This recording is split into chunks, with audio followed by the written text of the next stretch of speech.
प्यारे श्रोताओं, आज हम आपको सुनाने वाले हैं विजया एकादशी व्रत कथा। तो इसलिए इस कथा को ध्यान से सुने, बीच में ना छोड़ें। एक बार धर्मराज युधिष्ठिर भगवान श्री कृष्ण से बोले कि हे जनार्दन, फाल्गुन मास के कृष्ण पक्ष की एकादशी का क्या नाम है तथा उसकी विधि क्या है? कृपा करके आप मुझे बताइए। भगवान श्री कृष्ण बोले कि हे राजन, फाल्गुन मास के कृष्ण पक्ष की एकादशी का नाम विजया एकादशी है। इसके व्रत के प्रभाव से मनुष्य को विजय प्राप्त होती है और यह सब व्रतों से उत्तम व्रत है। इस विजय एकादशी के महात्म्य के श्रवण व पठन से समस्त पाप का नाश होता है। एक समय देव ऋषि नारद जी ने जगत पिता ब्रह्मा जी से कहा कि महाराज, आप मुझसे फाल्गुन मास के कृष्ण पक्ष की एकादशी का विधान कहिए। ब्रह्मा जी कहने लगे कि हे नारद, विजय एकादशी का व्रत पुराने तथा नए पापों का नाश करने वाला है। इस विजय एकादशी की विधि मैंने आज तक किसी से भी नहीं कही है और यह समस्त मनुष्यों को विजय प्रदान करती है। त्रेता युग में मर्यादा पुरुषोत्तम भगवान श्री रामचंद्र जी को जब 14 वर्ष का वनवास हो गया, तब वे श्री लक्ष्मण तथा सीता जी सहित पंचवटी में निवास करने लगे और वहां पर दुष्ट रावण ने जब सीता जी का हरण किया, तब इस समाचार से श्री रामचंद्र जी तथा लक्ष्मण अत्यंत व्याकुल हुए और सीता जी की खोज में चल दिए।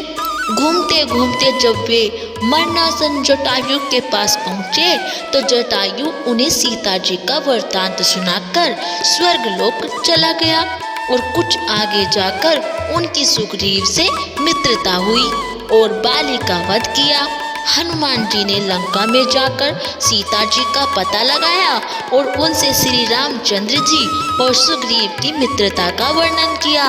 वहां से लौटकर हनुमान जी ने भगवान श्री राम के पास आकर सब समाचार कहे। श्री रामचंद्र जी ने वानर सेना सहित सुग्रीव की संपत्ति से लंका को प्रस्थान किया और जब श्री रामचंद्र जी समुद्र से किनारे पहुँचे, तब उन्होंने मगरमच्छ आदि से युक्त उस अगाध समुद्र को देखकर लक्ष्मण जी से कहा कि इस समुद्र को हम किस प्रकार से पार करेंगे। श्री लक्ष्मण जी ने कहा कि हे पुराण पुरुषोत्तम, आप आदि पुरुष हैं, सब कुछ जानते हैं। यहाँ से आधा योजन दूर पर कुमारी द्वीप में वकदालभ्य नाम के मुनि रहते हैं। उन्होंने अनेक ब्रह्मा देखे हैं।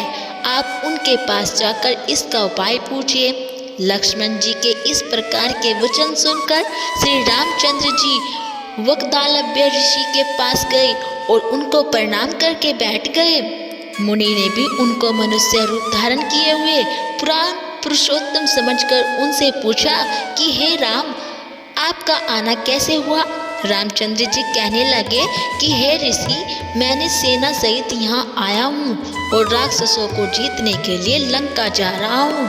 आप कृपा करके समुद्र पार करने का कोई उपाय बताइए, मैं इसी कारण आपके पास आया हूँ।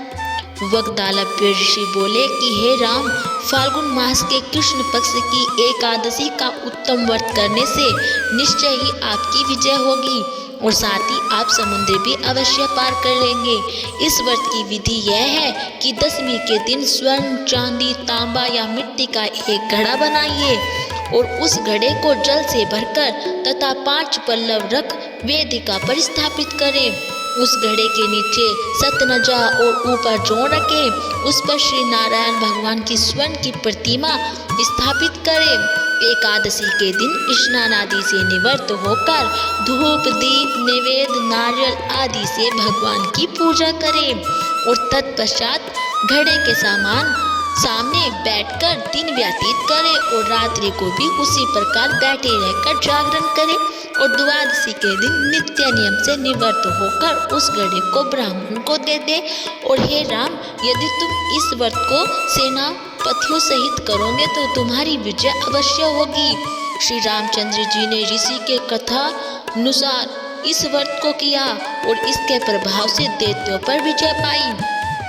अतः हे राजन, जो कोई मनुष्य विधि पूर्वक इस व्रत को करता है, दोनों लोकों में उसकी अवश्य विजय होती है। श्री ब्रह्मा जी ने नारद जी से कहा था कि हे पुत्र, जो कोई इस व्रत के महात्म्य को पढ़ता या सुनता है, उसको वाजपेय यज्ञ का फल प्राप्त होता है। तो बोलो भगवान विष्णु की जय हो, बोलो भगवान श्री रामचंद्र की जय हो। तो दोस्तों, ये थी विजय एकादशी व्रत की कथा। तो यदि आपको हमारी ये कथा अच्छी लगी हो तो प्लीज़ हमारी वीडियो को लाइक करें और चैनल को सब्सक्राइब करना ना भूलें।